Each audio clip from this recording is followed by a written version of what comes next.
Hey guys, tonight we're stepping into the mud-caked shoes of a weary traveler from long, long ago. The sun's dipping behind the crooked rooftops of a medieval town, and you're trudging toward it with sore feet, an aching back, and exactly one thought in mind: you need a drink, maybe a fire, and preferably a bed that doesn't bite back. The road behind you was long, probably half cart path, half puddle.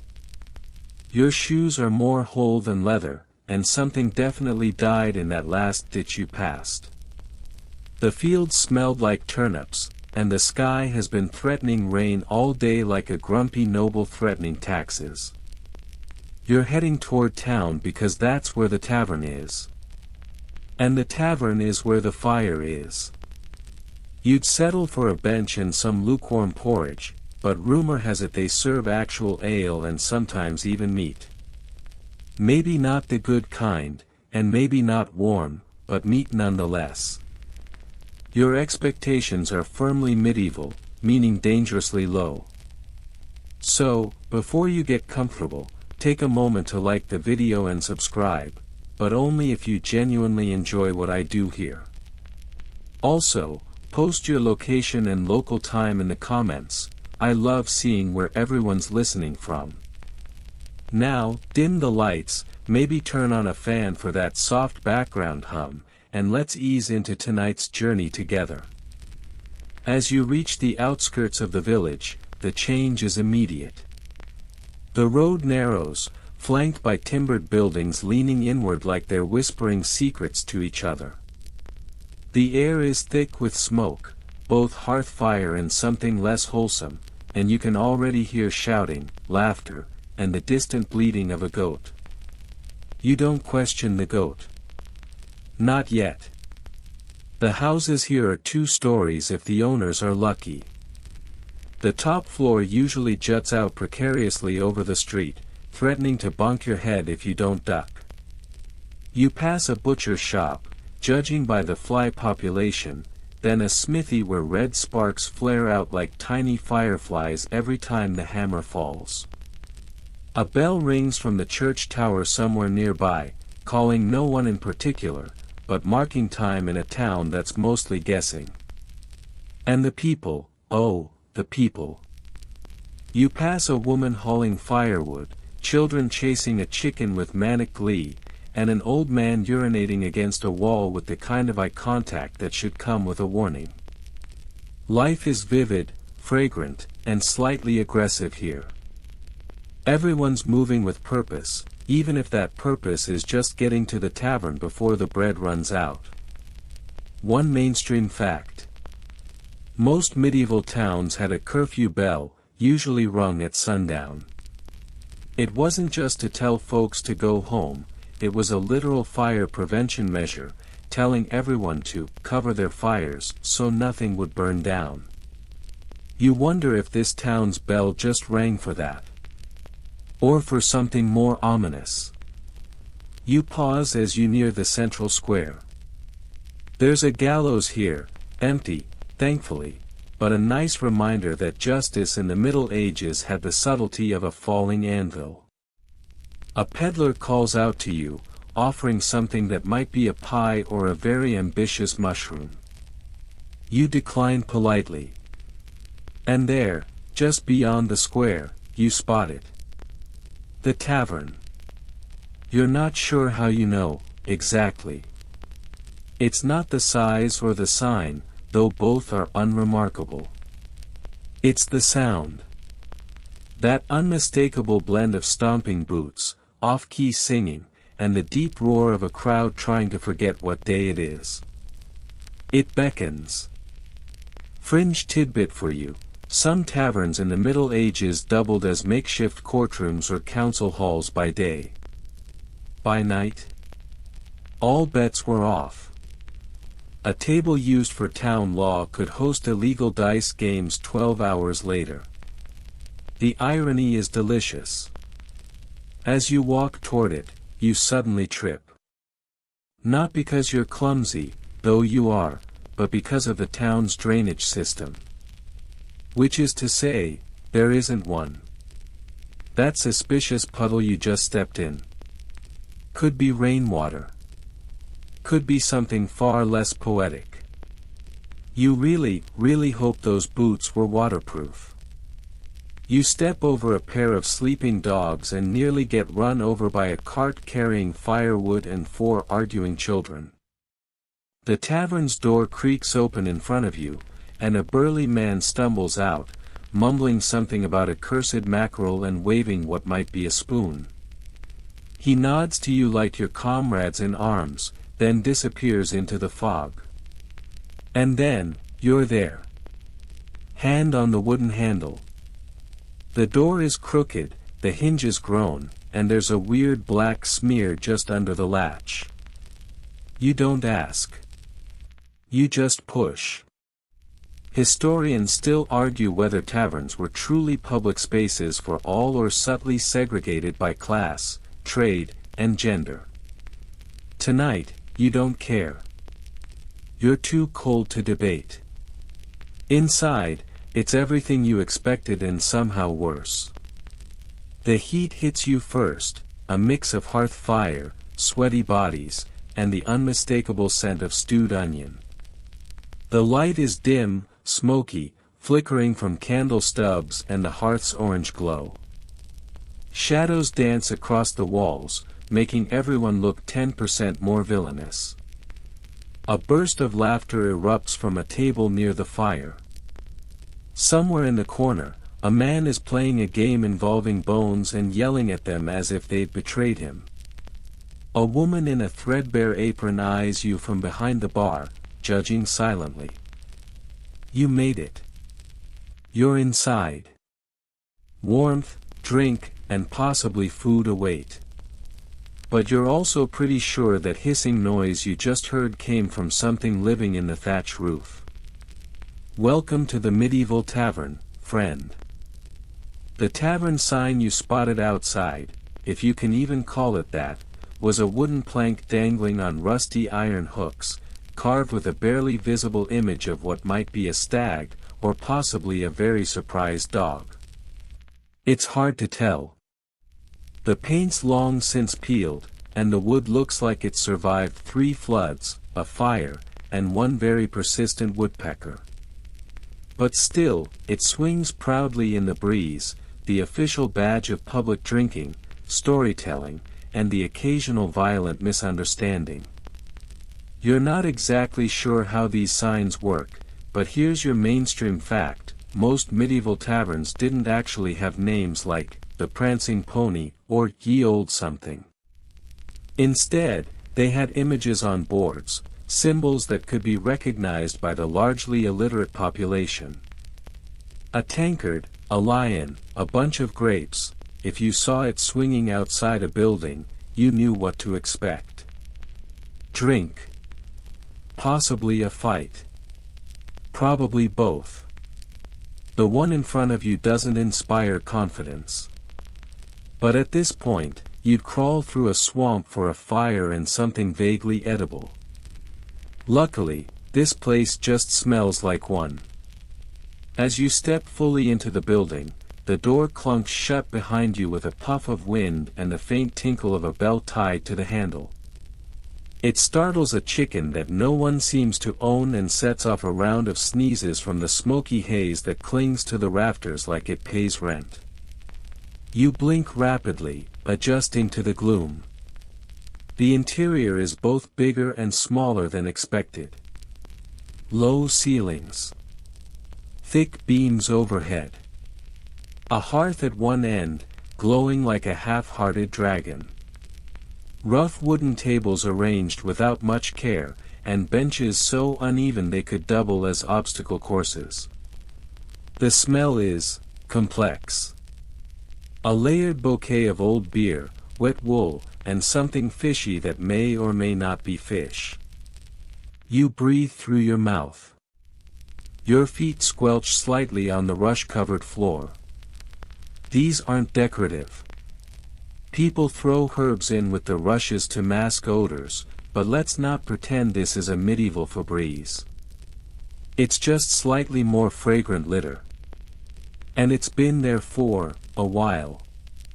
You catch a whiff of lavender.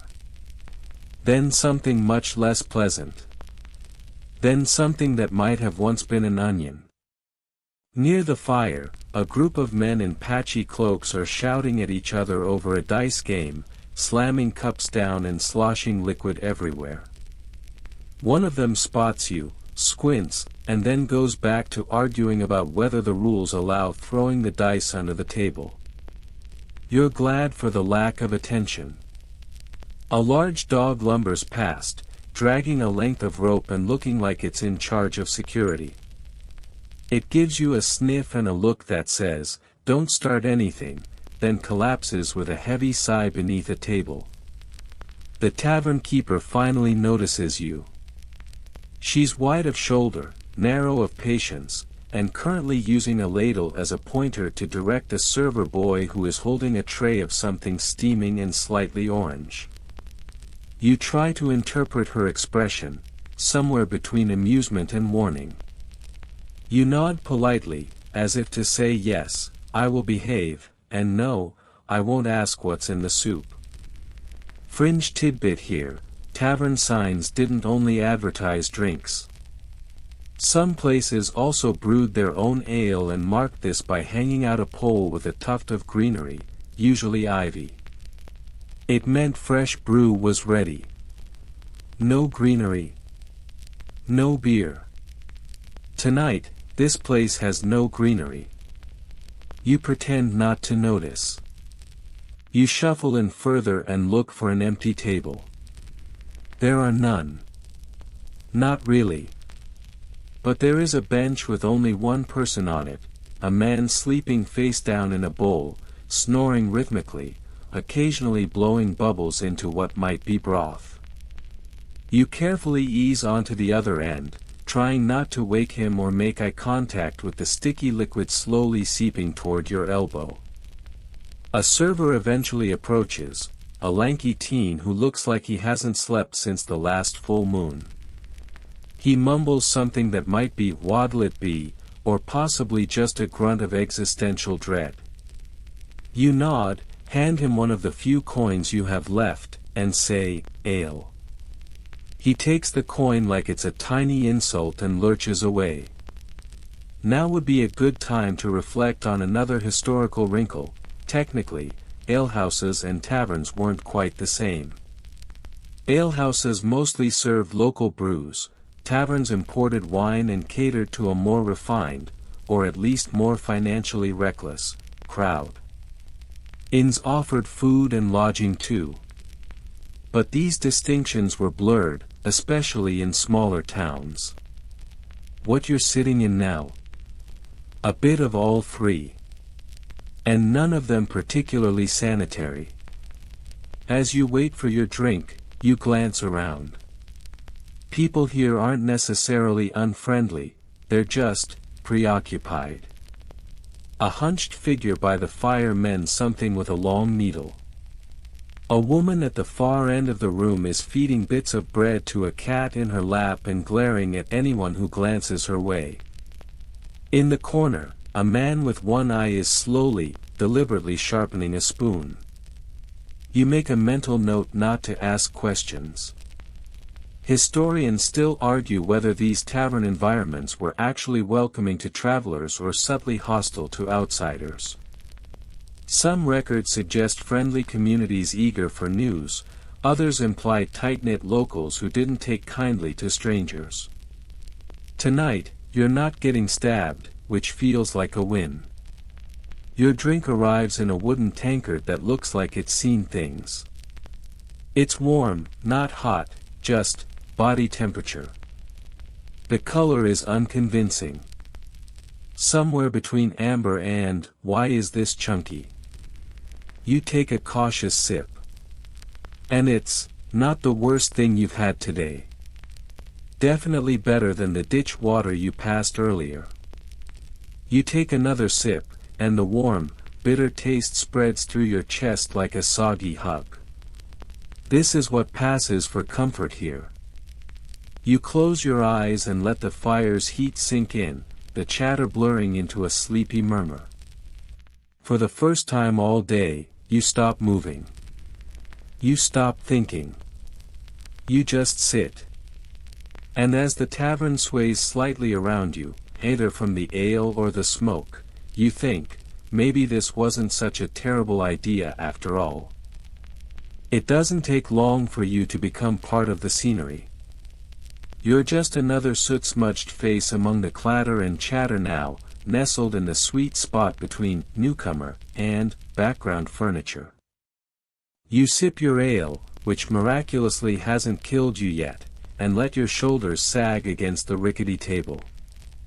The man next to you, still face down in his bowl, lets out a sudden snort and sits up with the urgency of someone waking from a very confusing dream.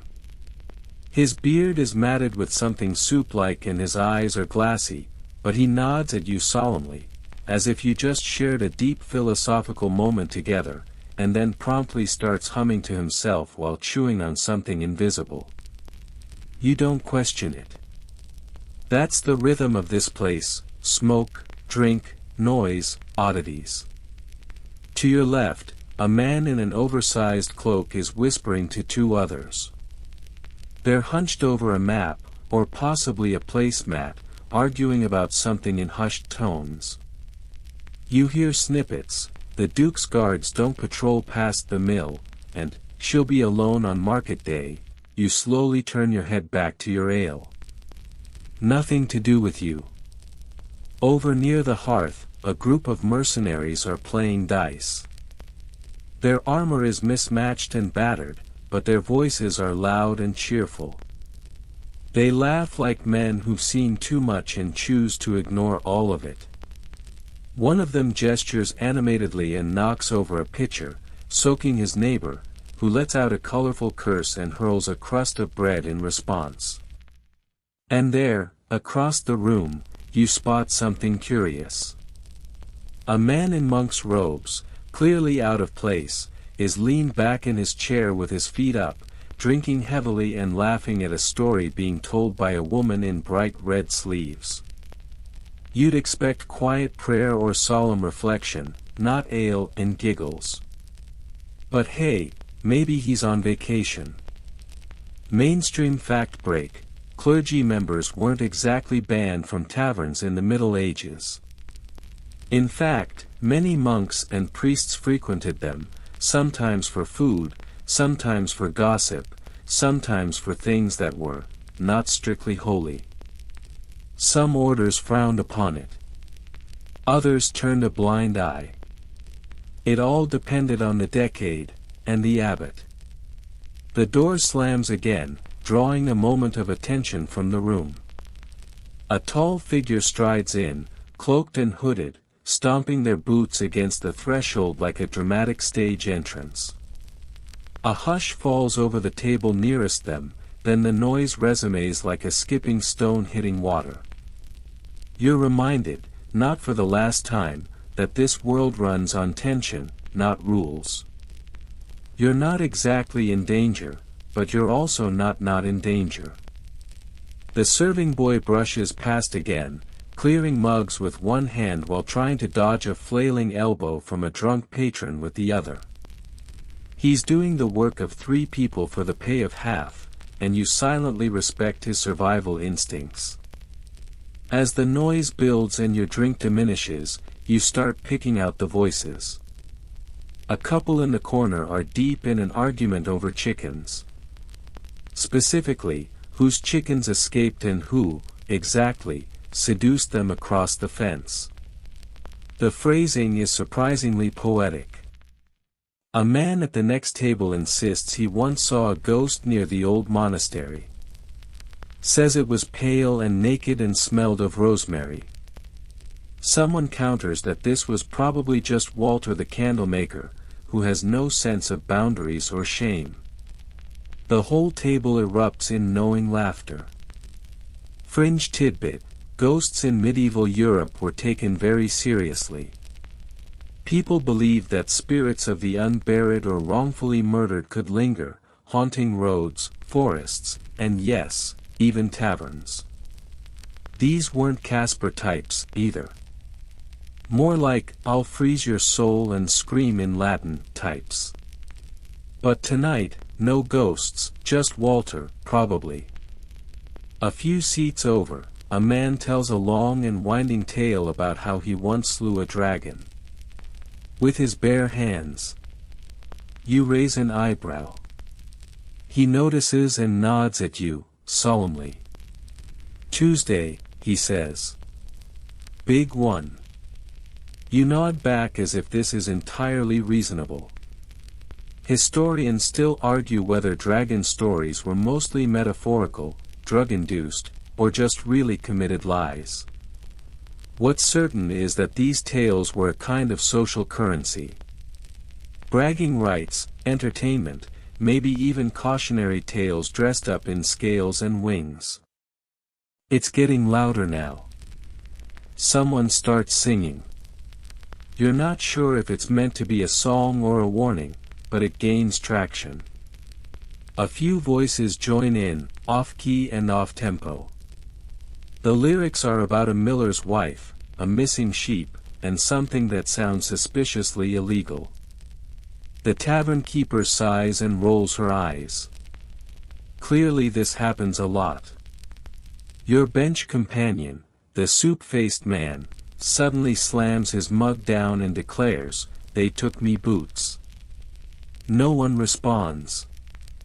He looks personally offended, then begins muttering to his feet.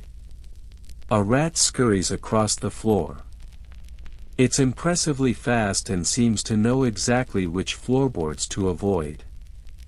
You and the rat make brief eye contact. It's the most meaningful connection you've had all day. There's a quiet moment then, oddly tender. Near the fire, a girl plays softly on a hand harp, her voice barely audible over the general clamor. It's not great music, but it's gentle, and for a few seconds, the room seems to exhale. Even the mercenaries pause to listen. You let the warmth of the hearth soak into your bones and feel your eyelids droop. The ale has dulled your aches. Your boots are still damp, your belly's still grumbling, and there's definitely something crawling near your foot, but somehow, you feel okay. Maybe it's the drink. Maybe it's the fire. Or maybe it's just the quiet relief of being somewhere no one expects anything of you. The tavern rumbles on around you. Laughter, lies, whispered scandal, wild stories no one believes but everyone enjoys. And you? You're just here, soaking it in. You're not sure how long you've been sitting there, but the room has taken on a dreamlike quality, part smoke, part shadow, part drunken imagination. The fire pops gently, casting flickers of gold and red against the darkened walls, making even the soot stains look briefly magical. The air hums with voices, mugs thud against wood, someone belches like it's punctuation, and you're lulled into a kind of medieval trance. That is, until the tavern door groans open once more, and a gust of cold air swirls in like it's trying to slap everyone sober. Heads turn. A few voices go quiet. The newcomer is wrapped in a long cloak, but you catch a glint of something metallic, chainmail maybe, or a sword hilt. He, or she, keeps the hood up and moves with a steady stride, like someone used to being watched. They head straight to the bar, exchange a few words with the innkeeper, and then melt into the shadows near the back wall.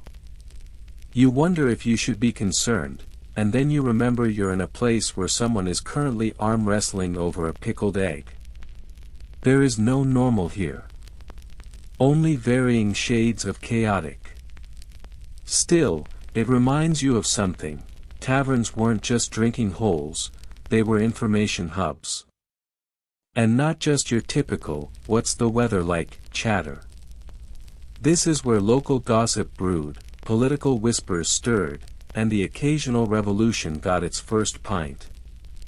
It's not an exaggeration to say that a king's downfall may well have been toasted to here, between spoonfuls of questionable stew. And yet, as you glance around, it also becomes clear that a tavern is a hierarchy unto itself. Some people command attention. Like the bearded man telling stories so loudly that even the drunk in the fireplace seems annoyed. Others huddle in silence, eyes darting, speaking only to those they know, and even then, with hesitation. There's an etiquette here, unwritten but very real. Your position. Somewhere near, quietly tolerated. Which is honestly not bad. Fringe tidbit, did you know some taverns were known to use common cups? Yep. One mug, passed from mouth to mouth, especially for communal wine. Hygiene was, let's call it a suggestion. You eye your tankard, wondering how many lips it has known. Best not to dwell. From behind the bar, the innkeeper slams down a pot of something boiling.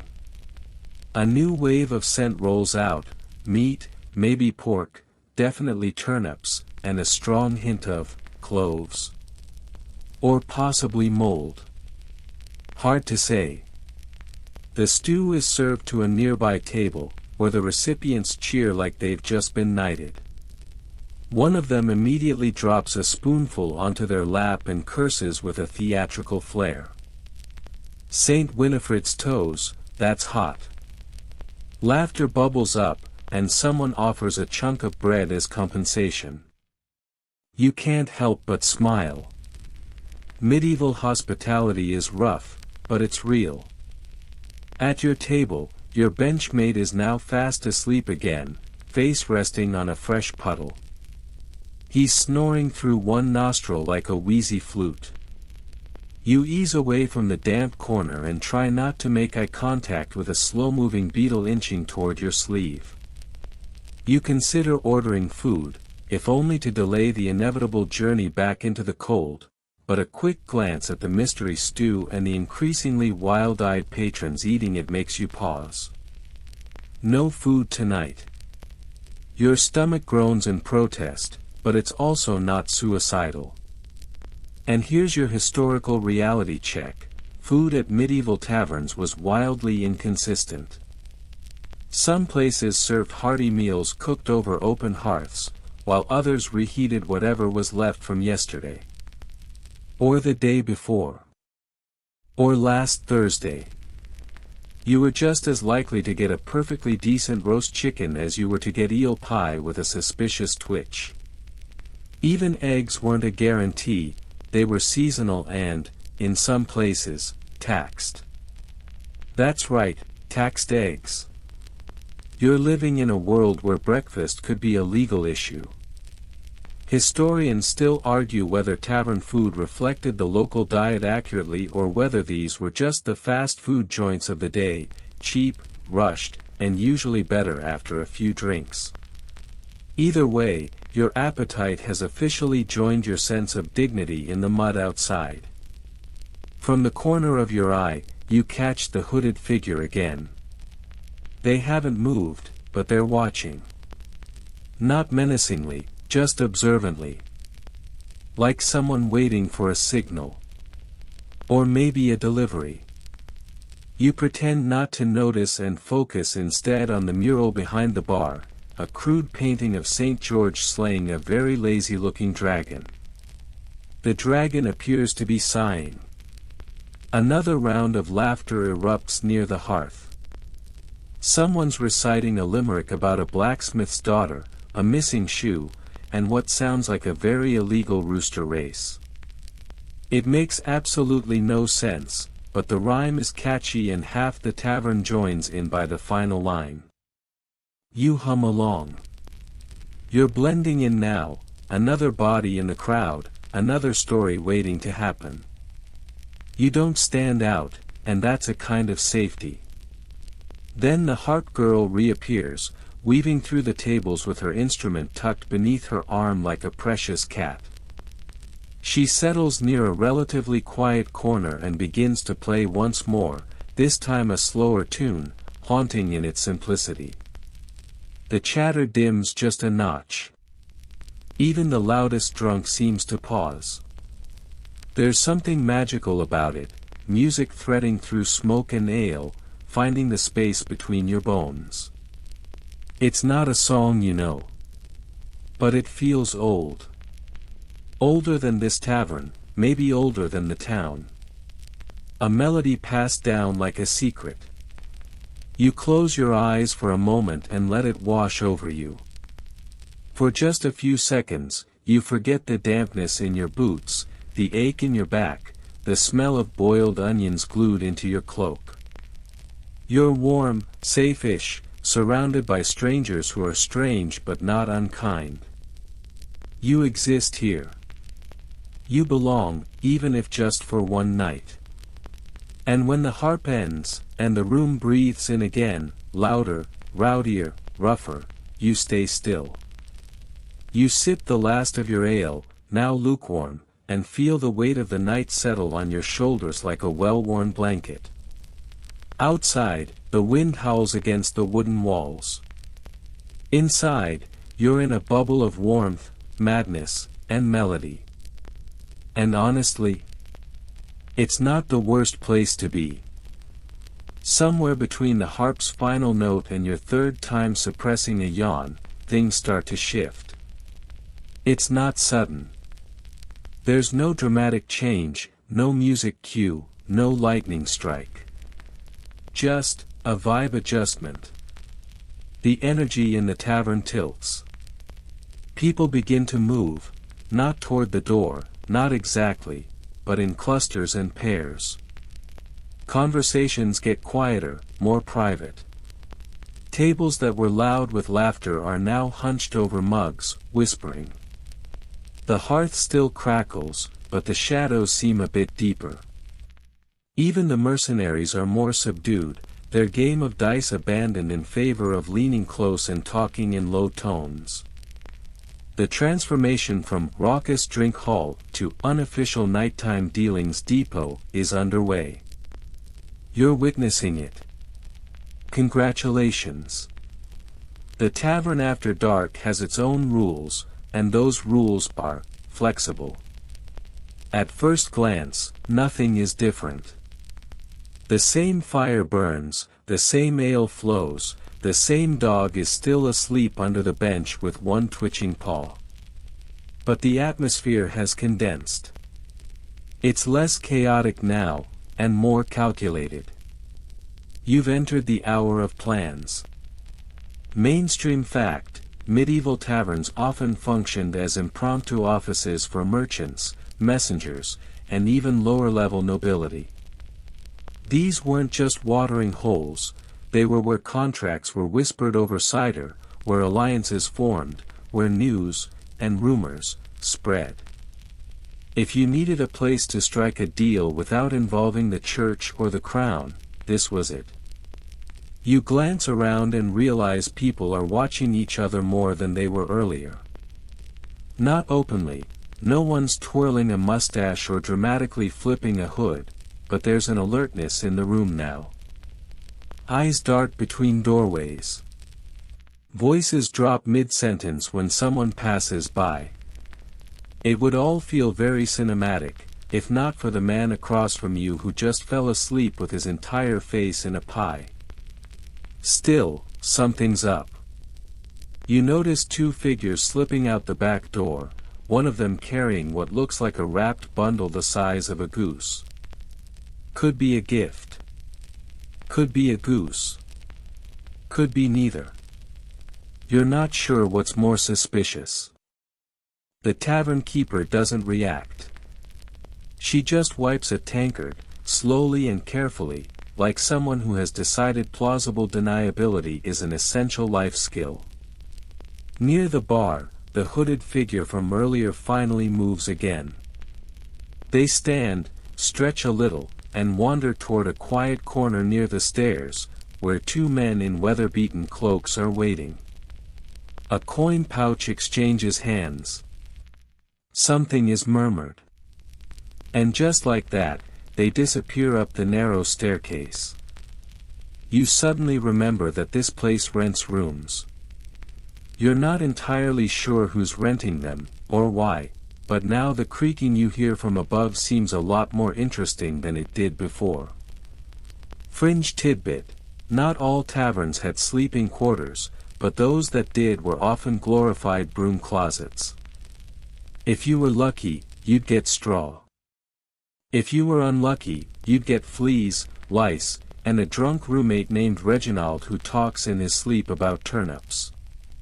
Historians still argue whether these sleeping spaces were primarily used for lodging, or whether they were cover for more illicit activity. But let's be honest, medieval people were clever. If a room has 4 walls and a door, someone's going to make a deal, or break one, inside it. Back at your table, your slumbering companion lets out a loud, wet snore and slumps sideways, effectively using your arm as a pillow. You try to gently nudge him upright, but he's gone full, human sack of potatoes, and you quickly abandon the effort.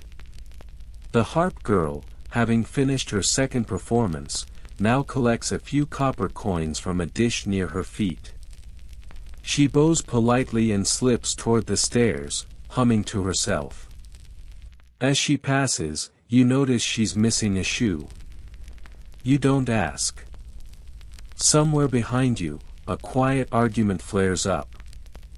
"I told you, he's not coming back," he said after moonrise.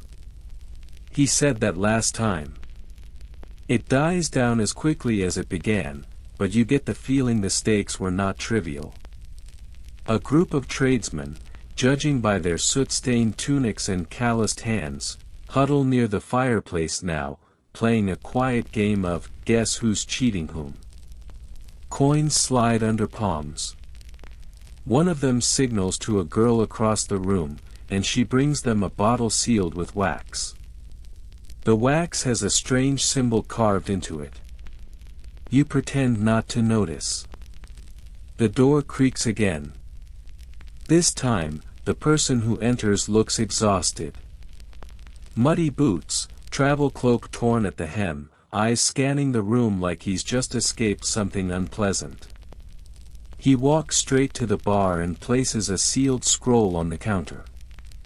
The innkeeper looks at it, then at him. She nods once. No words. He disappears through another side door, one you hadn't even noticed.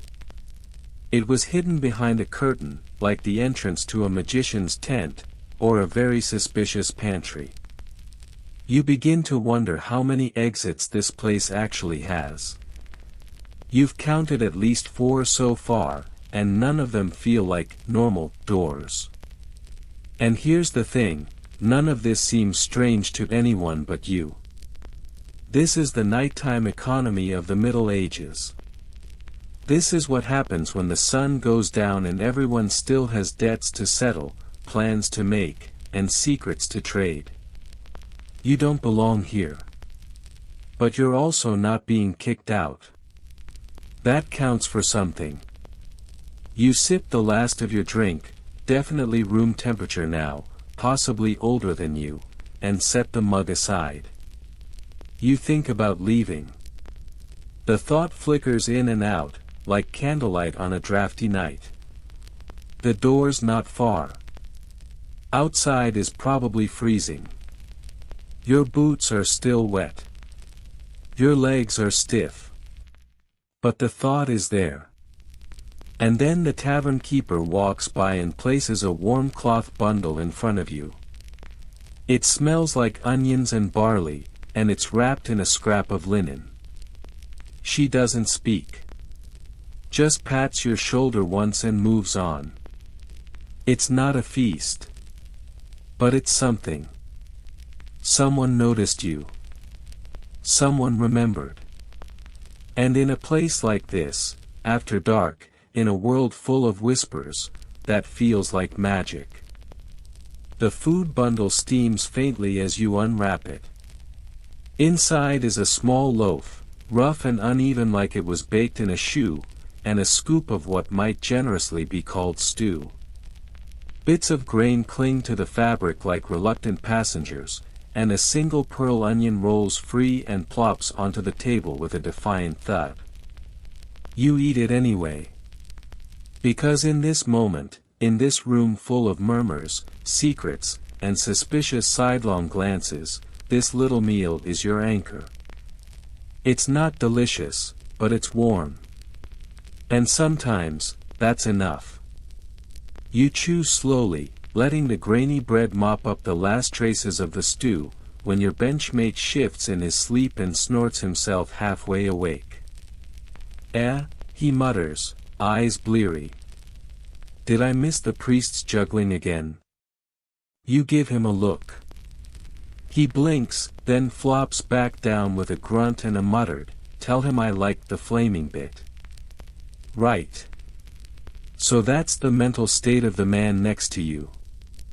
Welcome to Late Night Tavern Hour 2, where reality begins to stretch a little. Time slows down. People drift off into sleep, or into corners, or into other people's problems. You, however, are awake, and you're starting to realize that this tavern isn't just a place to drink or eat or trade whispers. It's a stage. And tonight's show is only half over. You take a moment to really look around. The fire's dimmer now, and the harp girl's absence leaves a quiet vacuum in the air. There's a soft hum of voices, no longer raucous, but deliberate. Measured. Some folks are gone, others replaced them without you noticing. Someone new is sleeping with their feet directly in the hearth. A young man near the bar suddenly bursts into song. Not the jaunty, drunken kind you expect. No, this is a Latin hymn, or something trying very hard to be one. It's off-key, but earnest, and just reverent enough that nobody throws anything. He gets halfway through before forgetting the words, hiccups twice, and then curls up on the floor like a medieval cat. You don't ask. Mainstream fact, singing in taverns wasn't just tolerated, it was expected. Whether you were a bard earning coins or just a particularly enthusiastic butcher's apprentice, music was a key part of medieval social life. These were communal spaces. If you didn't join in, you were either a monk or hiding something. And right on cue, a nearby table erupts in laughter. Someone shouts a toast, something about surviving the winter and making it to Lent with all your toes intact. Everyone cheers. Except the guy missing 2 toes, probably. You raise your mug anyway. Then, movement. A tall, severe-looking woman enters from the back stairwell.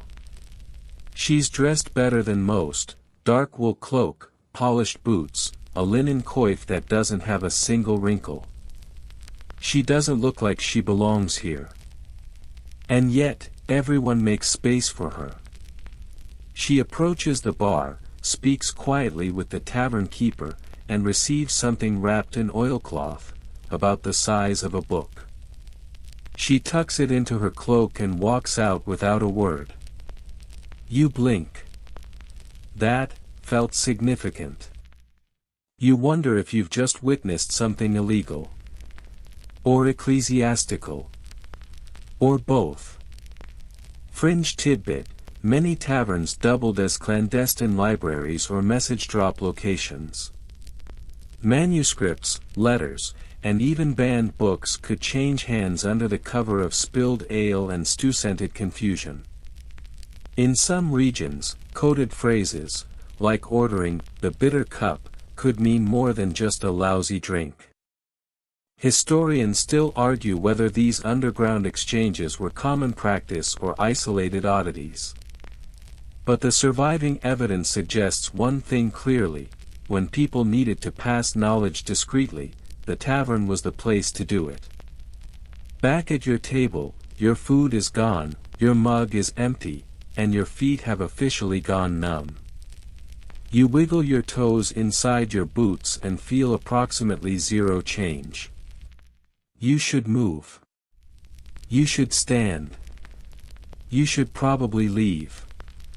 But just as you're about to, you hear a thump. Not the usual kind, not a mug dropped or someone falling asleep mid-joke. This one's heavier. More final. Like a sack of potatoes, or a person, hitting wood. Everyone pauses. The tavern keeper freezes, ladle halfway through a pot. The fire pops once. A few heads turn toward the door. No one's there. Then again, maybe you imagined it. You shake your head and glance around. No panic. No alarm. A few patrons raise eyebrows but return to their business.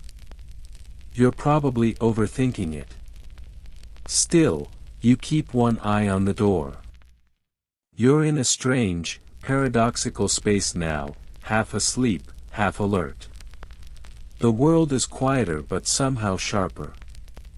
The shadows seem deeper, and every face feels like a story you're not allowed to read. You get the feeling that if you were to stand up right now and walk out, you'd see something very different than the town you entered. You're not just in a tavern anymore.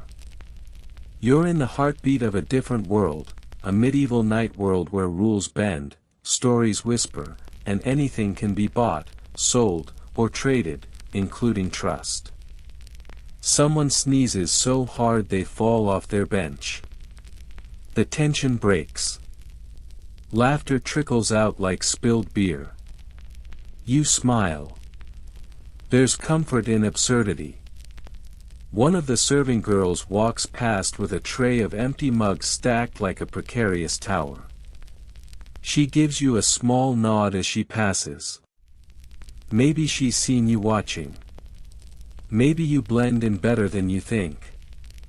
Or maybe, just maybe, you've become part of the tavern story. Even if just for the night.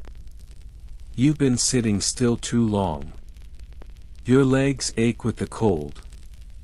Your back is doing that medieval thing where the wood of the bench begins to feel like a judgment. So, at last, you rise. Slowly, stiffly, like a creaky drawbridge that forgot what movement is. The room doesn't react. A few eyes flick your way, more out of habit than suspicion, but otherwise, you remain unremarkable. Which is exactly how you want it. You stretch your arms, crack your shoulders, and take a cautious step toward the bar. You could use another drink. Not because you're thirsty, but because holding a cup gives you a purpose, a reason to move through this strange world without drawing too much attention. The tavern keeper eyes you as you approach. Not unfriendly, just evaluating. You've earned enough of her neutral tolerance to request something without being shooed away like a stray goat. Ale? She asks, before you even speak. You nod. She pulls a fresh mug from a stack, pours from a barrel that's probably older than your entire lineage, and slides it across with a clunk. The liquid is darker than last time. You don't ask what changed. You just sip, grimace slightly, and pretend to enjoy it. Mainstream fact, ale in the Middle Ages wasn't just a beverage, it was a dietary staple. Water was often unsafe, and ale offered hydration, calories, and a mild buzz. Small ale, low alcohol, was consumed even by children. You're drinking the adult version. Congratulations. Your liver hates you. With your mug in hand, you begin to wander. Not far. Just a little loop, casual, like someone who's deciding whether to call it a night or find one more story to slip into. That's when you notice it. The back wall. Until now, it's been a sort of shadowy suggestion, hidden behind tables, chairs, and patrons. But now, with the room thinned out and your angle shifted, you can see it more clearly. It's covered in marks. Scratches, carvings, symbols, some faint and worn, others fresh. A few are initials. One looks like a crude face. Another resembles a fish. Some are clearly just board whittling. Others feel like messages. You step closer. The wall tells a story, if you squint and let your imagination do the work. A name repeated in 3 places. A series of circles that form a trail. A star carved deeply enough to crack the plaster. Fringe tidbit, tavern walls sometimes doubled as unofficial community message boards. Travelers marked routes, criminals left warnings, and local youth carved out their affections. Some taverns even had secret signs, a bird for safety, a wolf for danger, a cross for those in need.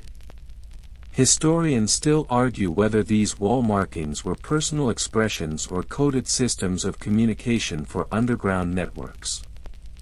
But many believe that in a largely illiterate world, symbols were a language of survival. You run your fingers over a groove, deeper than the rest. It looks like a dagger or a key. You're not sure which. Someone clears their throat behind you. You turn. It's the man with the mud-caked boots who arrived earlier, the scroll carrier. He doesn't speak. He just gives you a long, unreadable look, then gestures slightly toward the mark you were touching. Then he walks away again. You stand there for a moment, ale in one hand, vague unease in the other. Did he think you knew what the symbol meant? Was it a warning? A test? Or just a shared moment of cryptic appreciation? You may never know. Welcome to medieval ambiguity. You glance back at your bench, but someone's taken your seat, an older woman in a shawl who's already dozed off with a crust of bread balanced on her chest. She looks like she belongs there more than you ever did. So you keep moving. You pass a table where a merchant is counting coins into neat, obsessive piles. Each clink is precise. Controlled. You wonder how many lives those coins represent. Nearby, 2 women are arm wrestling over something you suspect is not just pride. And then you spot it, tucked into the far corner, behind a threadbare curtain, a doorway. Narrow, crooked, almost deliberately forgotten. You hesitate. Of course you do. But you're already halfway there. You nudge the curtain aside and peek through. A narrow hallway stretches into darkness. A single candle sputters on the wall. The air is cooler here, tinged with earth and mold and something sweet, like dried herbs or old fruit. You step in. Just a little. The noises of the tavern dim behind you. Not completely, but enough to feel like you've crossed into a different layer of reality. You follow the hallway. There are doors on either side, most shut, a few open just enough to suggest movement inside. You hear whispering, shuffling, and once, what sounds disturbingly like a goat trying to play a harmonica. You quicken your pace. At the end of the hall is another door. It's plain, unmarked, and slightly ajar. You push it open gently. Inside is a small room. 1 chair. 1 table. 1 candle. And on the table, laid out neatly, are objects. A dagger. A coin pouch. A dried sprig of something leafy. A worn scrap of parchment, blank. You don't touch anything. Of course you don't. You just stand there, holding your ale, wondering whether you've wandered into a smuggler's den, a hedge witch's workspace, or the medieval version of an Airbnb welcome kit. And then, a voice from the shadows, looking for someone. You jump, nearly spill your drink, and spin around. No one's there. You squint. Still nothing. Then you realize, there's a second door. On the side wall. Just a crack open. And behind it, silence. You back out. You return to the hallway, move quickly, and push back into the warmth of the tavern proper like someone gasping for surface air. The fire greets you like an old friend. The scent of smoke and food and humanity rushes back. You take a shaky sip of your ale and tell yourself you imagined that voice. You didn't. But it's easier to pretend you did. That's what tavern folk do. They forget just enough to keep coming back. You retreat to a spot near the hearth, your old bench still occupied by the bread-balancing sleeper, and ease down beside a man who looks like he's carved entirely out of tobacco smoke and regret. He offers a grunt of acknowledgement. You return it with a polite sip of your ale. There's warmth here. Literal warmth, from the flames licking at soot-blackened logs, and the more social kind, humming just below the surface, a sort of collective comfort among strangers. Nobody asks your name. Nobody needs to. In a medieval tavern, names are optional, stories are not. You stare into the fire, let your mind wander, and listen to the gentle crackle of wood surrendering to heat. It's hypnotic. You could drift off here if you wanted. A medieval nap, right by the hearth, like a domesticated raccoon. But you stay awake. You're waiting, for what, you're not sure. But something about the flickering tension in this place keeps you tethered to the now. A nearby group breaks into hushed argument. 3 men, one in a butcher's apron, another in clerical robes that have seen better days, and a third with fingers stained red with something that probably isn't wine. They're debating a pig. Or a saint. Possibly both. Mainstream fact, taverns weren't just places to drink, they were medieval society's bulletin boards, job centers, and Craigslist forums all rolled into one. If you needed a worker, a prayer, a midwife, or a sketchy job involving a sack and a shovel, you found it here. Fringe tidbit, in some towns, taverns were used as informal courtrooms, disputes settled over mugs and under pressure. Witnesses could be bribed with cheese. Justice wasn't blind, but it was usually tipsy. Historians still argue whether this local arbitration system helped foster community accountability or merely fueled cycles of corruption disguised as custom. Back at the hearth, the man beside you leans in suddenly and mutters, "Mind your purse." Then leans back, closes his eyes, and pretends to snore. You instinctively pat your belt. Still there. Still yours. You scan the room again, more carefully this time. You notice the boy with the 2 clean boots and the 2 wide eyes, drifting table to table with the air of someone looking for an unattended satchel. He smiles too easily. Moves too smoothly. He's young, but not innocent. And no one stops him. Either they haven't noticed, or they don't care. Or they've learned, as you are now, that taverns have their own gravity. Their own rules. You watch. You learn. But you don't interfere. Unless you're ready to be part of the game. Across the room, the harpist has returned. She plucks a slow, deliberate tune this time, no tavern jig, but something older, with bones beneath it. A lullaby, maybe. or a lament. It catches the ear in that strange way music sometimes does, bypassing logic and going straight to the chest. You don't know the words. No one sings along. But they listen. Even the loudest drinkers grow quiet. Even the boy with the sticky fingers sits still for a moment. And as the final note fades, there's a hush. A collective breath. Then, applause, not the rowdy kind, but soft, real. The kind that says thank you without needing to explain what for. She nods, bows slightly, and retreats again. The moment passes. But not entirely.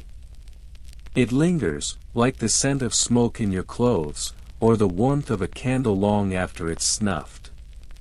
The bartender begins wiping mugs with the resigned rhythm of someone counting the hours until dawn. A few patrons start drifting toward the stairs that lead to the upper rooms, a sign that the night is tipping into its gentler phase. You consider doing the same. Renting a bed in a medieval tavern isn't luxury, but it beats sleeping in a field and waking up with a chicken pecking your ear. Still, you hesitate. There's something anchoring you to this wooden bench, this fire, this moment. Something that says, not yet. And that's when the door opens. Not with a bang. Not even a creak. Just a soft push, and in walks a man covered in dust, eyes wide, boots caked with mud and something else you choose not to identify. He heads straight to the bar. You can't hear what he says. But the tavern keeper's brow furrows.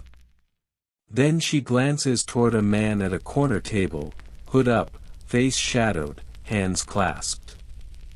A nod is exchanged. Not casual. Not friendly. Just, understanding. And just like that, the dust-covered man vanishes into the back hallway you visited earlier. Another story unfolding. Another secret exchanged. And here you sit, sipping lukewarm ale, watching it all pass by like some quiet witness to the undercurrent of the era. You don't belong here. Not really. But for now, you've been allowed to be here. You lean back, let the fire warm your boots, and wonder how many moments like this history simply forgot, quiet evenings where lives shifted in the flicker of a hearth. No fanfare. No parchment records. Just whispers and footsteps and deals sealed with a look. You raise your mug in a silent toast, to the invisible, the forgotten, and the stories that never made it to the scrolls. Then you take another sip. Still terrible. But you smile anyway. Because here, in the smoky heart of the medieval night, even bad ale tastes a little better when it's part of something bigger than yourself. You don't remember exactly when it started, but the mood has shifted again. Not sharply, more like the slow, inevitable turn of the tide. A different crowd is settling in now. The louder ones have stumbled off to bed or out into the alley to settle their drinks with the cold night air. What remains are the lingerers. The veterans of the tavern hour. You, surprisingly, are one of them now. The room has quieted to a low hum, with only the occasional cough or the clink of a refilled mug punctuating the silence. The hearth crackles more softly, its flames lazy and curling low. You're no longer warming yourself, you're simply basking, like a lizard with nowhere to be. Your mind begins to drift, gently, like a feather in the wind. But just as you're starting to slip into something close to contentment, a voice breaks the calm. Care for a game? You look up. It's the man with the finger-stained hands, the one who may or may not be a butcher, may or may not be a dyer, and may or may not be entirely sober. He gestures to a small table where he's laid out an assortment of curious items, dice carved from bone, small wooden discs marked with odd symbols, and a single worn coin placed carefully in the center. You shrug. Why not? You join him, setting your mug on the table with a thud. He smiles, not warmly, but like someone who appreciates a willing opponent. He begins to explain the rules. You understand none of them. But that's not the point. Mainstream fact, dice games were immensely popular throughout the Middle Ages. From peasants to kings, people played games like hazard or raffle, many of which evolved into modern games of chance. Gambling was widespread, often discouraged by the church, and sometimes outright banned. Fringe tidbit, some dice were weighted. Not subtly, either. Players would shave edges, load them with lead, or carve protective symbols to bless their luck. One recorded superstition claimed that if you licked the dice before rolling, it confused the devil. Historians still argue whether medieval gambling served mainly as harmless diversion or whether it contributed significantly to moral decline and criminal behavior. Either way, you're now part of that grand tradition. The man rolls. A 6 and a 4. He grins and leans back. Your turn. You pick up the dice. They're heavier than you expected. The edges are worn, and one has a strange indentation, like it's been bitten. Probably has. You roll. A 2 and a 1. He smirks. Beginner's luck, you mutter, though whose luck you're referring to is unclear. Another round. And another. You lose every time. By the fourth roll, you suspect the rules are shifting mid-game. By the sixth, you know they are. But still, you stay. There's something almost comforting in being outmatched, as though your opponent is offering you a very specific kind of hospitality, the kind where he cheats just gently enough to keep you at the table. At some point, the stakes change. He slides the worn coin forward. You realize it's not an ordinary coin. It's thicker, darker, with no clear markings, like a token from some secret society or an experimental currency no one quite believed in. He doesn't explain what it's worth. He just asks, "Care to bet?" You hesitate. You reach into your pouch, finger the few coins you have left, then draw out a small item instead. A smooth stone you picked up days ago, oddly shaped, with a little crack through the middle. Worthless, really. But strangely dear. You place it on the table. He nods solemnly. You roll. The dice bounce once, twice, and land on 2 6s. He doesn't react. He just collects the dice, stands, and slides your stone back to you. You win, he says, almost surprised. Then he leaves. Just like that.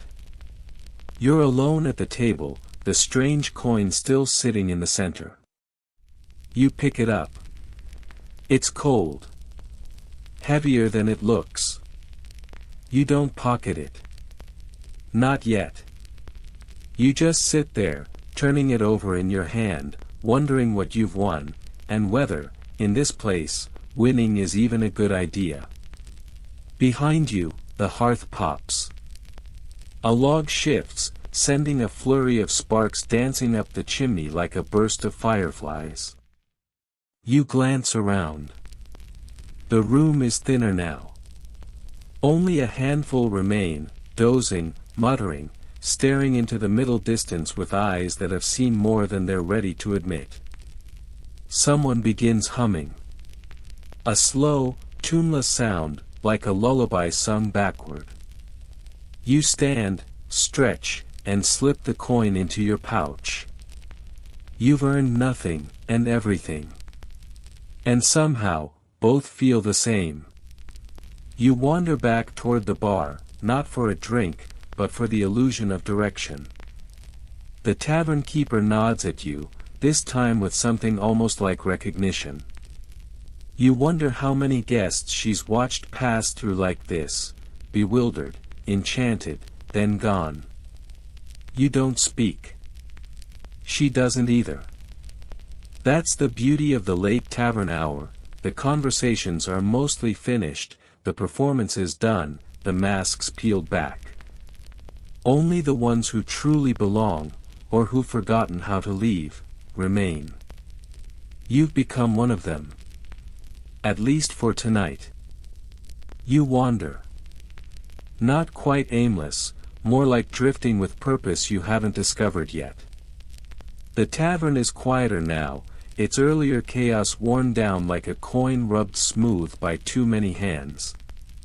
The barmaid no longer sings. The harpist has vanished.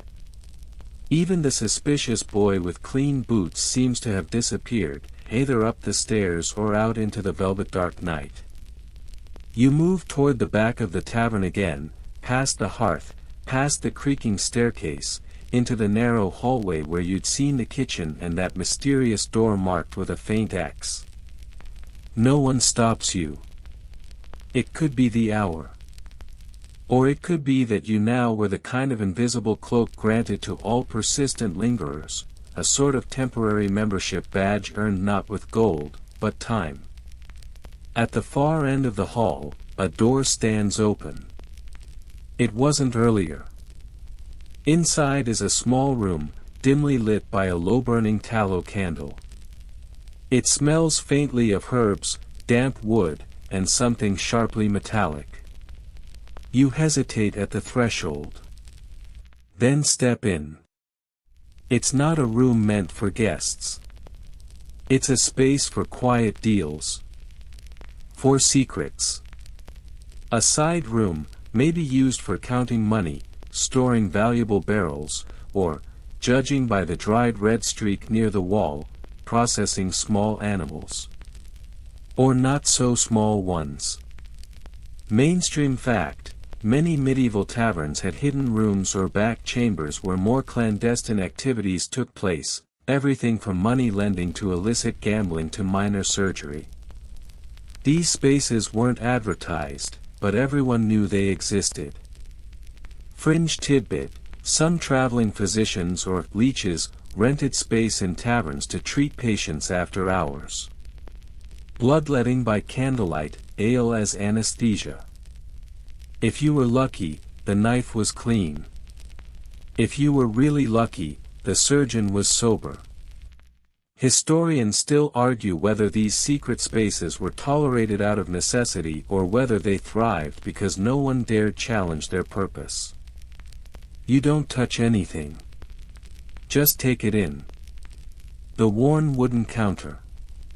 A chipped bowl filled with something that might be salt, or ground bone. The flicker of the candle, casting shadows that don't quite match your movements. And then, footsteps. You turn, quickly, but no one appears.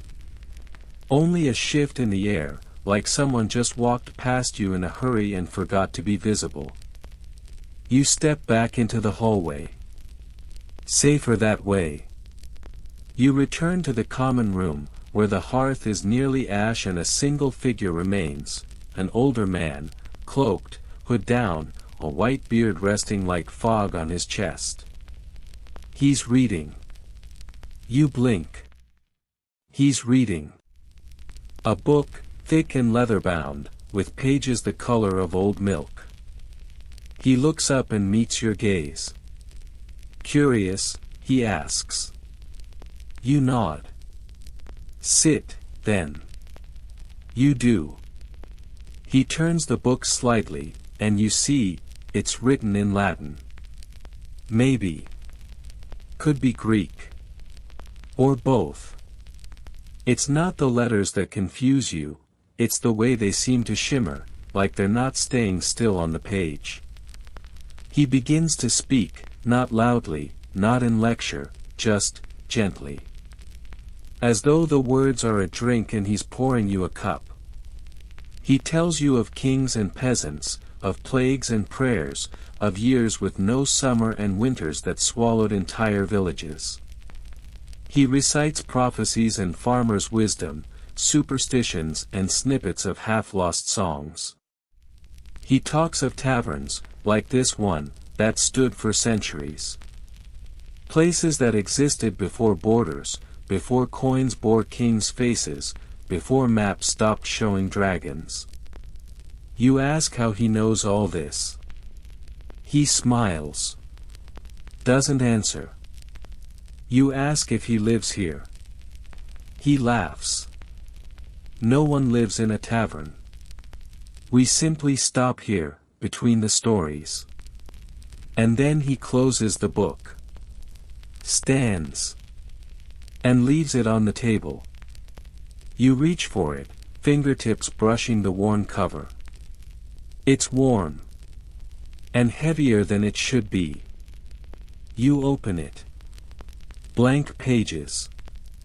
All of them. You flip through again. Still blank. And yet, you heard what was in there. Didn't you? You close the book, slowly. It's late now. Very late. The bartender is snuffing candles, one by one. The smell of smoke hangs in the air like a blanket. She doesn't rush you. You sit alone at the table with the book, the strange coin in your pouch, and the memory of a man who may have been a scholar, a wizard, or just another tavern ghost telling stories to anyone who listens. You feel calm. Strangely so. The kind of calm that settles over you when you finally realize you don't need to understand everything. You just need to be part of it. You stretch. Yawn. Your bed, such as it is, awaits. A straw mattress upstairs, shared walls, creaky boards, and the lullaby of snoring strangers. And yet, somehow, it sounds perfect. You stand. The book stays on the table. It doesn't belong to you. But it might be yours someday. One last glance around the tavern. Empty now. Just the embers in the hearth, and the shadows on the walls. You nod toward them, quietly. A little goodnight to the place. And then you climb the stairs. Each step creaks under your weight, as though the wood remembers every traveler before you. The night holds its breath. And you, tired, full of ale, secrets, and the weight of a book with no words, finally reach your room. One candle burns on the sill. One bed. One night. Just for you. The door closes behind you with a soft wooden sigh.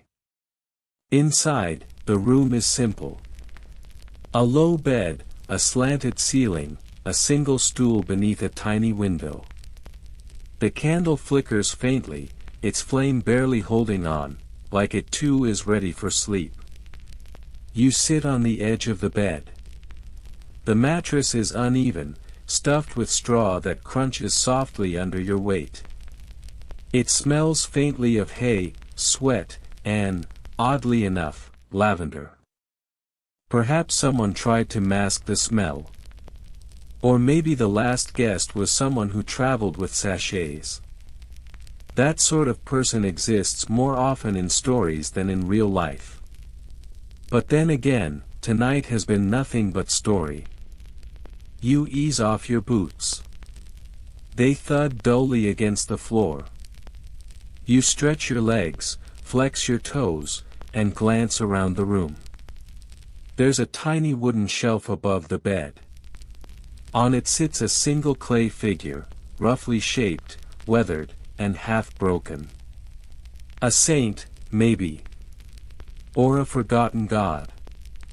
Hard to tell which. Mainstream fact: in many medieval inns and taverns, small religious icons or charms were placed in rooms to provide spiritual protection, or to remind travelers to pay before leaving. Hospitality in the Middle Ages wasn't just about comfort. It was also tangled up with spiritual duty and superstition. Fringe tidbit: some rooms had carvings or sigils etched into the walls by previous guests. Not vandalism, more like protective runes. Travelers believed leaving a symbol could protect them from bad dreams, or from whatever might crawl through a crack in the wall at night. And yes, those symbols sometimes worked both ways. You never quite knew if you were protected, or trapped. Historians still argue whether these symbols were sincere acts of faith or just travelers' graffiti with delusions of grandeur. You trace the wall beside your bed. There, faint scratch marks. A triangle. A circle. Two lines crossing. You don't recognize the shape, but you recognize the intention. Someone else lay in this bed, once, and wanted to be remembered. Or safe. Or both. You lie back. The straw rustles. The candle dances one last time before dimming into stillness. Outside, the tavern sighs in its sleep. A draft rolls beneath the door, cool and damp, like the breath of a cellar or a forgotten tunnel. You close your eyes. But sleep doesn't come just yet. You think about the people you saw downstairs. The cheat with the dice. The storyteller with the blank book. The woman who ran the place with calm detachment and sharp eyes. You think of the man in the corner booth, the one who never drank, just watched. You realize, now, you never saw him leave. Maybe he still hasn't. Maybe some people don't. You sit up again. You're not afraid. Not exactly. Just aware. You rise from the bed, cross the room, and press your hand to the small, crooked window. Outside, the world is dark. Not just nighttime dark, but medieval dark. The kind of blackness that has depth to it. No neon signs, no buzzing street lamps, no glow from passing cars. Just shadow on shadow, and maybe a star if you squint long enough. You see movement below. A figure walks past the stable. Long cloak, slow gait, no lantern. They don't glance up. You're not sure if you're supposed to see them. You step back from the window. The room feels smaller now. But also warmer. More yours. You return to the bed, pull a coarse blanket over your body, and nestle into the straw. Your thoughts blur into one another. Ale. Fire. Laughter. The strange weight of the coin in your pouch. The blank book. The saint with a chipped face. The candle that smelled faintly of beeswax and thyme. Your eyes drift shut. And finally, sleep comes, not all at once, but in soft waves. It's the kind of sleep you fall into, not collapse into. Deep, slow, dream-stirred. You imagine, maybe, the room shifts as you sleep. That the tavern reconfigures itself for each traveler. That your dreams bleed into the grain of the walls, to be absorbed and whispered to the next one who lies here. Or maybe the tavern doesn't remember anything. Maybe it just exists, night after night, fire after fire, for whoever needs it. You murmur a good night, not to anyone in particular, but to the room, to the history inside it, to the silence that finally feels earned. And then you let go. Your breath slows. The straw rustles once more, then settles. The candle has burned out completely. Only the faint glow of the hearth below remains, casting the barest warmth up through the floorboards. Somewhere, a door creaks. Not yours. And then nothing. No sound. No thought. Just rest. Until the morning. Or whenever you next awaken. You wake slowly. Not jolted, not startled, just gently nudged into consciousness by the light sneaking through the warped wooden shutters. It's the kind of dawn that doesn't announce itself loudly, but instead seeps into the corners of the room like water through stone. Pale gray light. A hint of gold. And birdsong. Sparse, uncertain, like even the birds aren't entirely convinced they're awake yet. You stretch. Every joint crackles like dry leaves. The bed is, still a bed. The straw has flattened where you slept, but it didn't poke too much.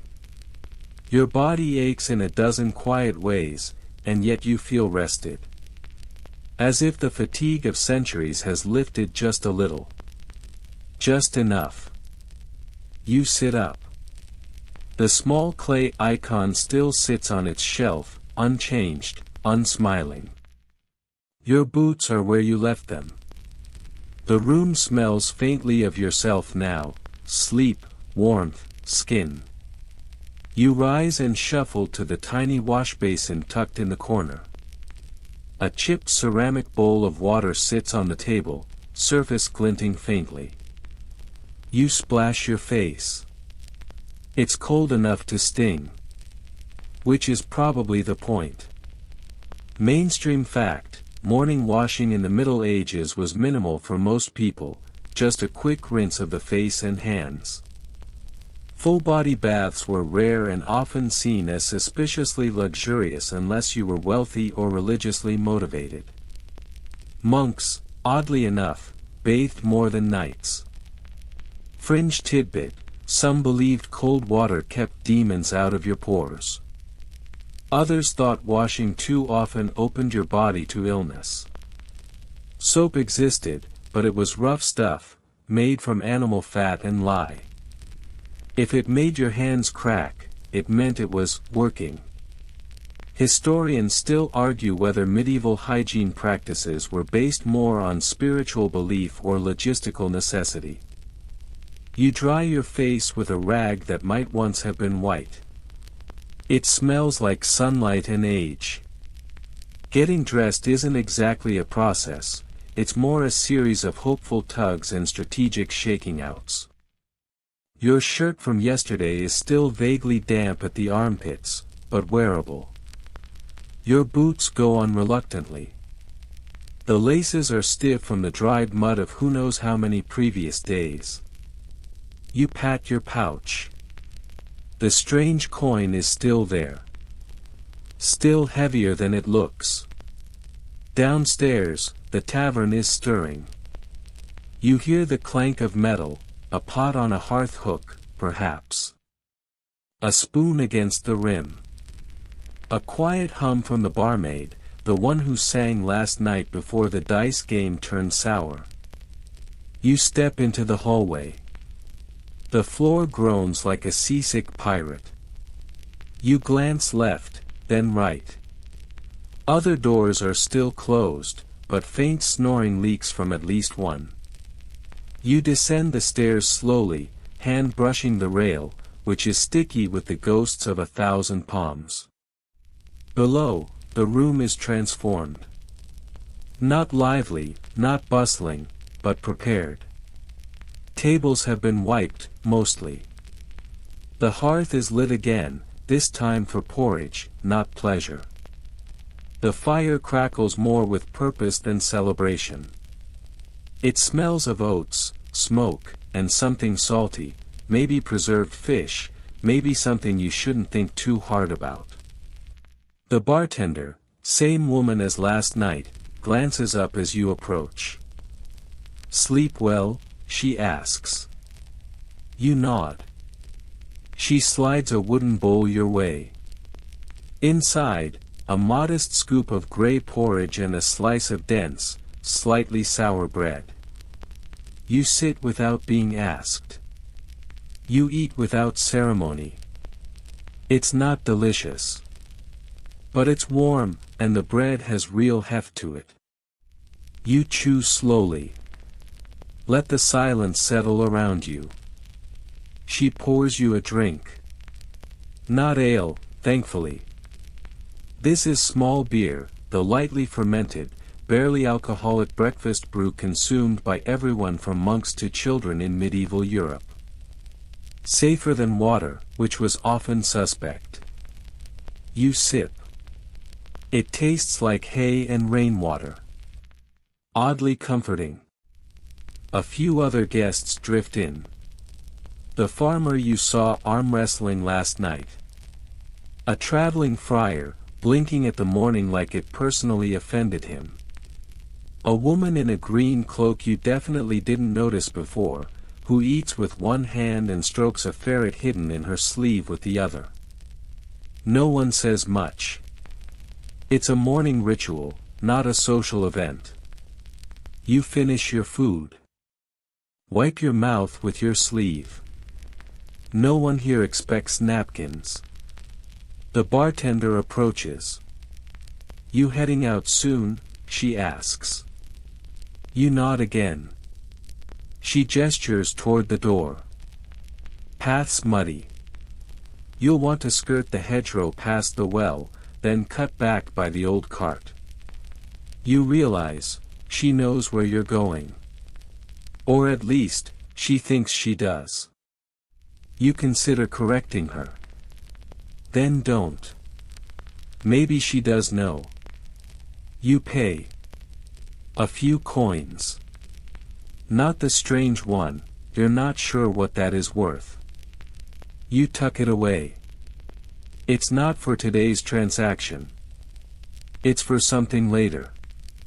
Or earlier. Or both. You step out into the day. The sun has crested the low hills beyond the village. The sky is streaked with orange and pearl.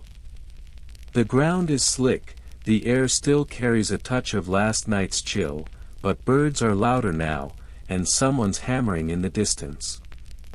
Life resumes. You glance back at the tavern. It looks different in daylight. Not less magical. Just older. More real. A building built to hold memory. Smoke-stained, slightly crooked, but enduring. People have eaten, argued, loved, died, and dreamed within those walls. And now you're part of that patchwork history, stitched in like a single thread in a centuries-old tapestry. You smile to yourself. Then start walking. The mud squelches under your boots. You follow the bartender's advice, around the well, past the hedgerow, near the ancient cart with one wheel missing. And soon, the tavern is behind you. The road stretches ahead, uncertain but inviting. Whatever waits down it, you've slept well. You've eaten. You've listened to stories and witnessed quiet magic. You're ready. Probably. Okay, maybe not ready. But you've survived the tavern. And that's no small thing. You follow the road in a gentle arc through the morning haze. Your feet find a rhythm. Mud, stone, puddle. Mud, stone, puddle. The sun creeps higher, though it still hides behind a veil of clouds, casting everything in that cool, pewter glow you only get after a long rain. The air smells of moss and wet wood. Somewhere to your left, unseen, a brook chatters its way through the undergrowth like it's gossiping about your dreams. As you walk, you realize something strange, you're not entirely sure where you're going. Which is a very medieval problem to have. In the 14th century, there are no maps you can fold into your coat pocket. No GPS to whisper directions. No signposts unless you're in a place that can afford wood. Travel is a mixture of instinct, local advice, and blind optimism. You either know the road, or you know someone who knows the road, or you follow someone who looks like they know what they're doing and hope they don't lead you into a bog. So, you walk. And eventually, like all travelers in medieval times, you begin to look for company. Not for conversation necessarily, just for reassurance that you're not the only soul stumbling along this damp track through the unknown. Mainstream fact: travelers in the Middle Ages often joined in small groups for safety. Roads were dangerous, bandits, wolves, collapsing bridges. And let's not even talk about taxes. Passing through some regions meant paying tolls at every river crossing, gate, or random pile of rock some local lord called a boundary. Fringe tidbit: in some places, it was considered bad luck to pass a silent traveler without speaking. So if you met someone on the road and didn't say anything, you'd both be haunted by walking spirits, those who died on the road without completing their journeys. Historians still argue whether this belief started as superstition or a clever social mechanism to keep people friendly, and less stabby, on lonely roads. A bend in the road brings you into view of a small group ahead. 3 figures, walking at a relaxed pace. 2 men, 1 woman. All cloaked, muddy, and bearing the universal look of people who've walked further than they planned. You quicken your step just enough to fall in behind them. One of the men, older, balding, limping slightly, glances over his shoulder and gives you a nod. It's not exactly an invitation, but it's the medieval version of, "Sure, we're not murderers." Yet. You stay a respectful few paces behind. The conversation is low, barely more than gravel rolling in their throats. You catch snippets. Something about a flooded bridge. A bishop who fell off a horse. A cartload of turnips being eaten by crows. Everyday stuff. Eventually, the woman turns back to you. "Where are you headed?" she asks. And here's the thing, you don't really know. But you answer with the name of a town you half remember from a faded sign in the tavern. She nods. "We're passing through there too." "Good road." "Mostly." "Mostly." That's comforting. You all walk in silence for a while, and then the younger man begins to whistle. It's a strange tune, offbeat, oddly sharp at the end of each phrase. Not unpleasant. Just old. "I know that one," says the older man. "From the plague days." "Not helping," mutters the woman. You walk on. The road turns from mud to cobble, then back to mud. You pass an abandoned well. A dead tree wrapped in rags and bones, likely a roadside shrine. A flattened snake, not long dead. You try not to read meaning into any of it, but this is the Middle Ages. Every object is a potential omen.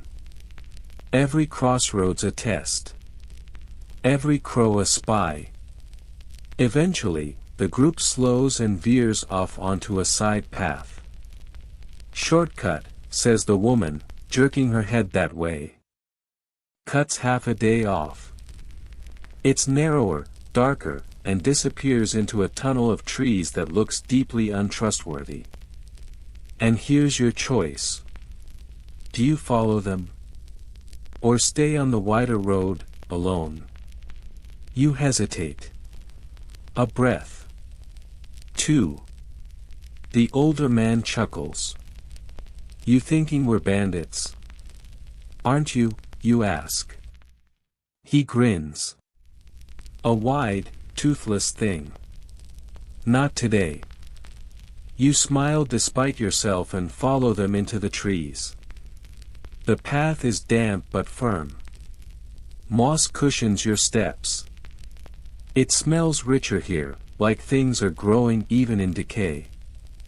Somewhere above, a squirrel flattens itself against a branch, glaring like you owe it rent. The woman slows beside you. First time on the road, she asks. You nod. Stick close.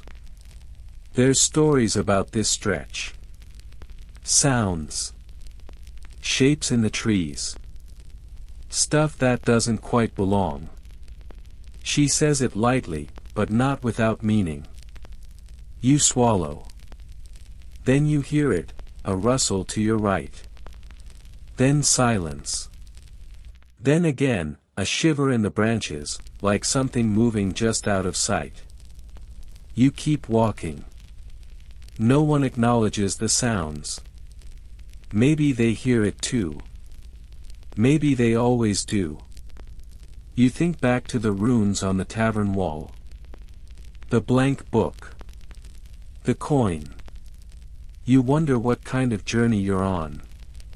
And what kind of traveler that makes you. The shortcut narrows further, then breaks open into a sudden clearing. In its center, a standing stone. Tall, lichen-covered, humming faintly in your bones even if no sound reaches your ears. The others walk past without stopping. You hesitate. Run your hand across its face. There's an inscription, but worn to illegibility. A groove here, a swirl there. You imagine it once told a name, or a story, or a warning. Now it just is. Ancient. Quiet. Watching. You whisper a thanks, because somehow, that feels right. Then you keep walking. The path begins to climb. And up ahead, between the trees, you see rooftops. Chimneys. Smoke. Another village. Another bed. Maybe. Another tavern. Maybe even the same one. Hard to say. But your feet carry you forward. Because that's what travelers do. The rooftops come into focus as you approach, rising in haphazard angles like a patchwork quilt flung across a muddy slope. The chimneys puff lazily, gray smoke curling into the late morning sky. This village is smaller than the last, less of a gathering place, more of a survival station. A few sheep bleat somewhere behind a low stone wall. A dog eyes you from a doorway, tail low, ears half raised. Suspicion and curiosity in equal measure. Your companions say little. The shortcut seems to have drained some of the morning's confidence from them. They move with the careful awareness of people who know new places carry new rules, new debts, and new dangers. The woman nods toward a narrow street. That way's the alehouse. Not a tavern, not an inn, an alehouse. Less food, fewer beds, more drink. Usually run out of someone's front room or back shed. Medieval zoning laws are more of a suggestion than a structure. Mainstream fact, alehouses were the most common drinking spots in medieval England, often run by women known as alewives. They brewed on site, served their own product, and were regularly inspected, though standards were, let's say, fluid. Fringe tidbit, one superstition claimed that if your ale turned sour overnight, it meant a witch had walked past your door in the dark. Another blamed dwarves. Not the mythological kind, the folkloric invisible ones who lived underground and hated warm beer. Historians still argue whether these superstitions were genuine beliefs or just convenient excuses for bad brewing practices. You thanked your companions and part ways at the village square, or what passes for one, a muddy widening of the path with a broken cart, a trough, and a single bench being fought over by two old men playing dice and arguing about whether chickens can be possessed. You decide not to weigh in. The alehouse is a leaning building with a faded sign showing, possibly a goat. Or a dog. Or a goat dog. The paint is flaking and the name, when you squint at it, is the hound that spoke. Sounds promising. You duck inside. It's dim, but not dark. The room is warmed by a hearth that smells like someone recently burned a book in it. A woman behind a long, low counter looks up with the expression of someone who's served 20 people before breakfast and suspects you might be the most complicated of the lot. Drink? She asks, already pouring. You nod. Why not? She hands you a clay cup with something that smells like bitter herbs and desperation. You take a cautious sip. It's bracing. Like swallowing a damp forest. The alewife watches your reaction and smirks. It's got nettle, dandelion, and a bit of bark. Good for the blood. You don't ask whose blood. She gestures toward a stool. You sit. There's no crowd. Just a single man sleeping in the corner with his hood over his face, and a girl cleaning a window by smearing the dirt into more artistically arranged dirt. You nurse your drink. The air hums faintly, like all places that have absorbed too many stories. It feels like this alehouse has been listening for centuries.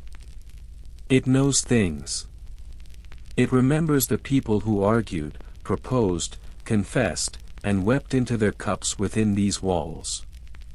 It carries all those voices in its beams and flagstones. You glance down. Your coin pouch feels heavier than before. You open it cautiously. Still the same coins. The regular ones. The strange one. Only now, that one seems warmer. As if it's reacting to something in the room. Or to someone. You look up. The man in the corner is watching you. Or rather, the coin. His face is old but unlined, like weathered cloth. His eyes are pale. Not blind, just other. He rises slowly and walks over without a word. Sits beside you. Points at the coin. That's no peasant's charm, he says, voice low and worn. You say nothing. He takes a sip from your cup without asking. Grimaces. Still brewing with bark, he mutters. Alewife's lost her edge. He leans closer. You've seen the standing stone. It's not a question. You nod. He nods back, satisfied. Then reaches into his own pouch and pulls out a scrap of parchment. It's brittle, half-rotted, but you see the same swirling patterns as on the stone. Only here, they're more deliberate. Connected. Like a map, or a symbol. Or a memory translated into lines. He places it in front of you. It's a road, he says. But not one on any map. Not anymore. You ask where it leads. He smiles. To the place where stories come from. You ask what that means. He shrugs. No one ever comes back the same. The alewife clears her throat. Loudly. Are you pestering travelers again, Oswin? The old man raises both hands innocently. just showing hospitality. He stands. Take the road or don't. Doesn't matter. But if you hear the bells, follow. Then he's gone, out the door before you can respond. You stare at the parchment. The lines twist like vines, or veins.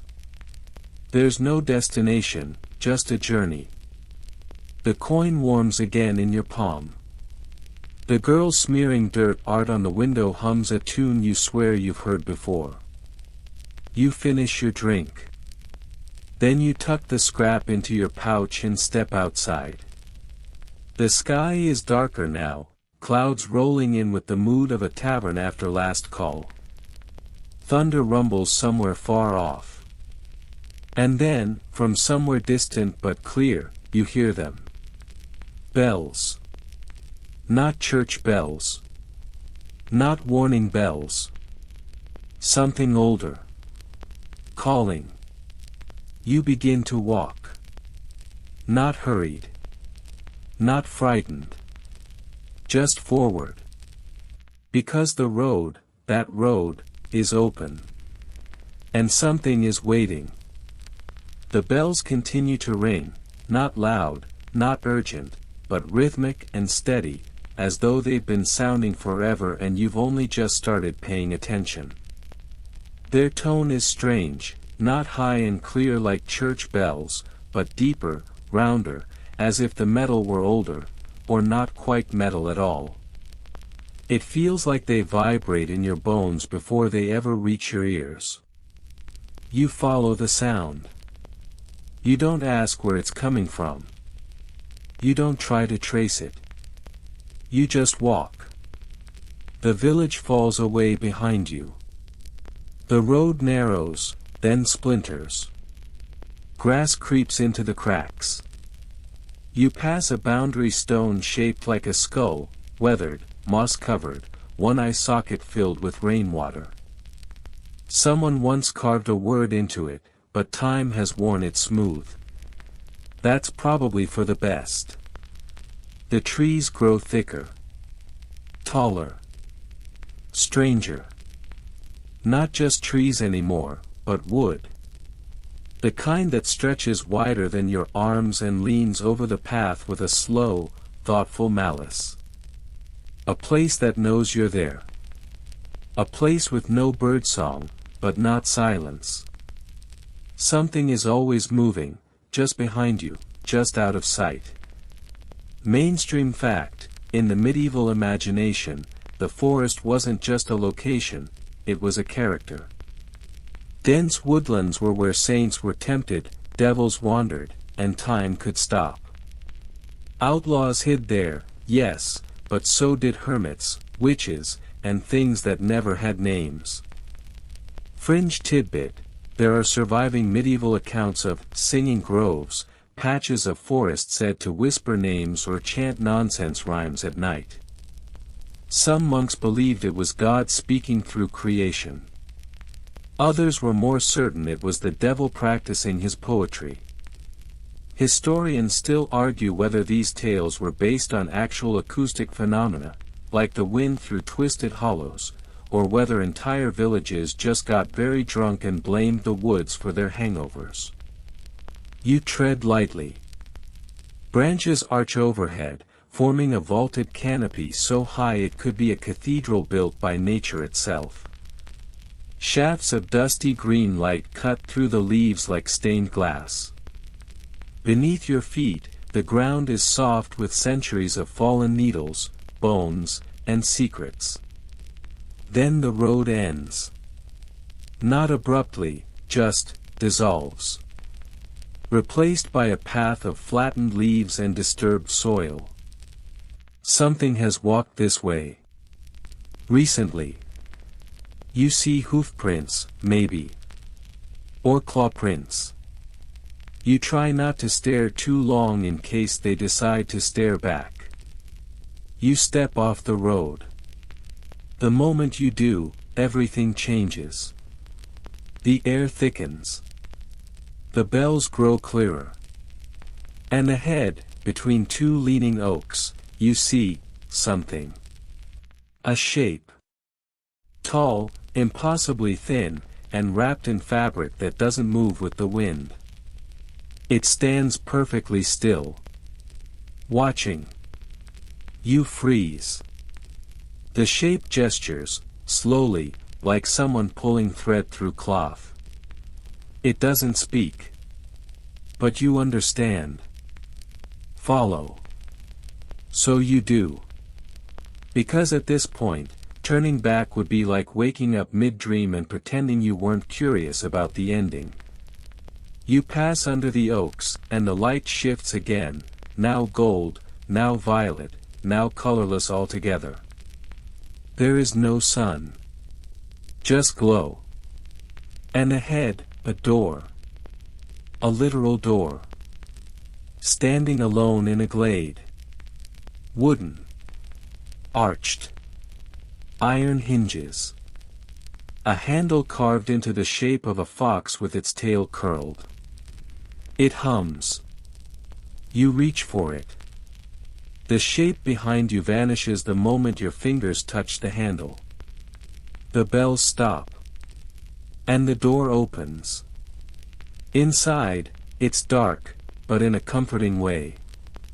The kind of dark you imagine inside a cave lined with soft moss, or the hollow of an ancient tree where owls dream. You step in. And close the door behind you. There is no floor, no ceiling, no walls. Just space. And in that space, voices. Not loud, not frightening. Just, familiar. Tavern stories. Alehouse arguments. Whispers from villagers long gone. Laughter from corners of inns you thought you'd forgotten. And then one voice, clearer than the rest. Your own. Telling a story. The same story. Of roads and rooms and riddles and coin. And sleep.